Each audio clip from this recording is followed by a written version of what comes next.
So after a wonderful presentation by Mr. Malia, I think it was quite thought-provoking. I thought in order to just kick this presentation off, kick the discussion off, let's just go through what talent development is, what's the holistic approach. I won't take a lot of time, just a couple of slides and just then back to questions and to our honored guests to pick their brains on what it is all about.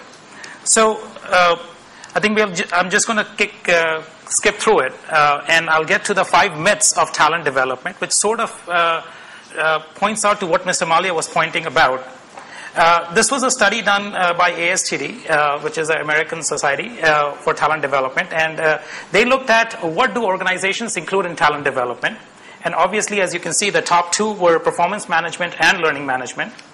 And just so that we all understand, as part of our discussion as we go forward, what does talent management mean? Well, it is talent development plus talent acquisition.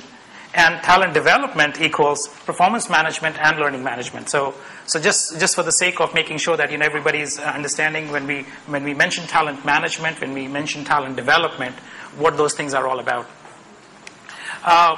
I think, again, a couple of things why it is more important. I think I'll skip through these areas. We all know, I think this was a good sort of a study, again, points out to what Mr. Malia has been talking about, that in order to nurture the talent, in order to make sure that you have that talent that you really need to harness. Again, a study done where it talks about if you're really working with it at any given time in your organization, 55% of your population of the workforce is unengaged. It's 26% is engaged, and it's only 19% that are actively engaged. So when you have that level of thing, I mean, it goes back to whether you have the 80-20 rule. Mr. Malia mentioned about do you nurture from the ducks analogy that he gave, whether you're going to pick the 4 out of the 12 that you're going to have, or where are you going to focus your thoughts on. So again, how do you nurture that? How do you go about it? And what are the effects of it? Another sort of a quick, thought-provoking that Harvard Business School did.